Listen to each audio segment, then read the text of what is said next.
الحمد لله رب العالمين وصلى الله وسلم وبارك على عبده ورسوله نبينا محمد وعلى آله وأصحابه أجمعين. أما بعد, chers frères en islam, le livre de ce soir, c'est un livre très important qui traite d'un point de la croyance chez ceux qui s'efforcent de suivre la sunna du prophète alayhi salatu wassalam. Cette petite épître s'intitule قاعدة مختصرة في وجوب طاعة الله ورسوله صلى الله عليه وسلم وولاة الأمور. C'est-à-dire, c'est une règle générale résumée concernant l'obligation d'obéir à Allah, d'obéir à son messager, alayhi salatu wassalam, et d'obéir au gouverneur.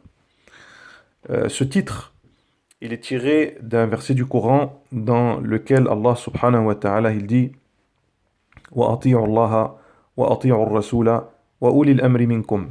C'est-à-dire qu'Allah, il a ordonné aux croyants et aux croyantes de lui obéir, donc obéissez à Allah et obéissez à son messager, ainsi qu'aux détenteurs de l'autorité parmi vous. Et les détenteurs de l'autorité dans la communauté, ils sont de deux catégories. Il y a les savants, l'autorité religieuse, et il y a les gouverneurs, les rois, les princes, les présidents, et ainsi de suite. Ceux qui détiennent l'autorité, les gouverneurs. Et donc, la croyance des compagnons et de ceux qui les ont suivis dans le bien, c'est d'obéir, d'écouter et d'obéir à l'autorité en place. C'est pour ça que l'auteur il a écrit ce livre, pour répondre justement à ceux qui souhaiteraient semer la zizanie, la pagaille au sein de la communauté du prophète sallallahu alayhi wa sallam, en appelant à la révolte, en appelant à la rébellion, au soulèvement contre l'autorité en place dans les pays musulmans.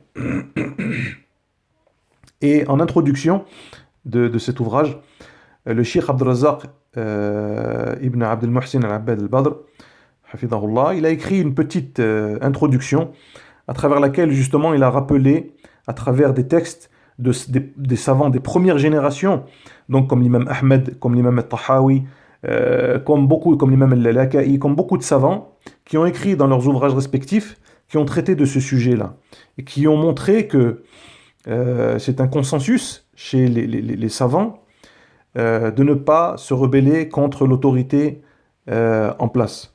Pourquoi ? Parce que les méfaits, les conséquences qui découlent d'une telle révolte, eh bien, ils sont plus graves que ce que voudraient changer les rebelles et ceux qui se soulèvent contre l'autorité en place. Bien entendu, l'auteur, comme en son habitude, il a cité une multitude de hadiths du prophète sallallahu alayhi wa sallam, tous authentiques, ils se trouvent dans le Bukhari, dans Muslim, dans les deux, et ainsi de suite. Énormément de hadiths qui parlent justement que le prophète sallallahu alayhi wa sallam, il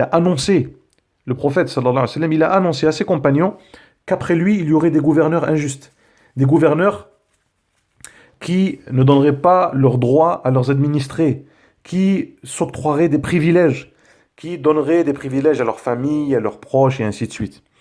Et à chaque fois, le prophète, alayhi salatu wassalam, il disait « Isma'u wa ati'u », c'est-à-dire écoutez et obéissez, ne vous rebellez pas, tant qu'on ne vous ordonne pas une désobéissance à Allah. Parce que le prophète, alayhi salatu wassalam, également, il ne s'agit pas de faire l'éloge des gouverneurs et de leur dire « Merci, barakallahu fikum, c'est bien, continuez comme ça et on les applaudit », non.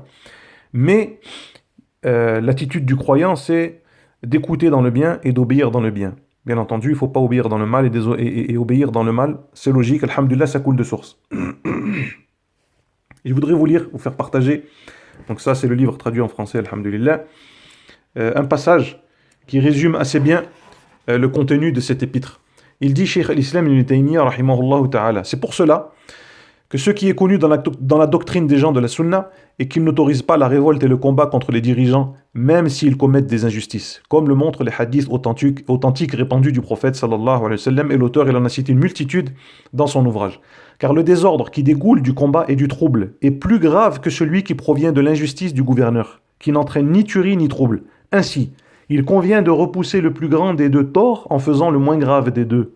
Ça, c'est une sagesse. D'ailleurs, on ne connaît pratiquement aucun groupe qui se soit rebellé contre une autorité sans que les conséquences de sa révolte soient bien plus graves que les désordres qu'elle a fait disparaître. Voilà, chers frères, une brève présentation de cet ouvrage. Et avant de clôturer cette intervention, sachez que les gouverneurs, ils ne changeront que lorsque leur peuple ils changeront et ils se réformeront. En effet, Allah, dans le Coran, il a dit dans Surat Al-An'am, وَكَذَلِكَ نُوَلِّي بَعْضَ الظَّالِمِينَ بَعْضًا بِمَا كَانُوا يَكْسِبُونَ. C'est ainsi que nous donnons l'autorité à certains injustes sur d'autres injustes, en conséquence de leurs actes, en conséquence de ce qu'ils faisaient. C'est pour ça que certains salafs, ils disaient كَمَا تَكُونُوا يُوَلَّى عَلَيْكُمْ. Vous aurez les gouverneurs que vous méritez. Si vous êtes des gens bien, vous aurez des bons gouverneurs. Si vous êtes des gens mauvais, vous aurez des gouverneurs à votre image. C'est pour ça que j'aime à me rappeler, ainsi qu'à vous, la parole de Ali radiallahu anhu, parce qu'à l'époque de Ali, il y a eu beaucoup de troubles dans la communauté, il y a eu beaucoup de tentations et ainsi de suite, d'innovations qui sont apparues. Et on a fait la remarque à Ali, on lui dit, ah, Ali, pourquoi est-ce qu'à l'époque d'Abou Bakr et Omar, tes deux prédécesseurs, il n'y avait pas toute cette pagaille, il n'y avait pas toute cette zizanie, il n'y avait pas tout ce désordre dans la communauté. Pourquoi toi, maintenant que tu es gouverneur, c'est le bazar? Eh bien, Ali, radiallahu anhu, il a répondu une parole de sagesse. Il a dit, parce qu'Abou Bakr et Omar gouvernaient des gens comme moi. C'est-à-dire des gens qui sont disciplinés, des gens qui sont respectueux du Coran et de la Sunna, des gens qui sont vertueux. Et moi, il lui a dit ensuite à Ali, je dois gouverner des gens comme toi. Donc des gens qui sont indisciplinés, des gens qui veulent la pagaille, qui veulent semer la zizanie au sein de la communauté du prophète sallallahu alayhi wa sallam. Voilà, chers frères, en demandant à Allah subhanahu wa ta'ala qu'il nous réforme ainsi que nos gouverneurs et qu'il nous accorde la réussite ici-bas et dans l'au-delà. Wallahu a'lam wa sallallahu sallam wa baraka ala abdihi wa rasulihi nabina Muhammadin wa ala alihi wa sahbihi.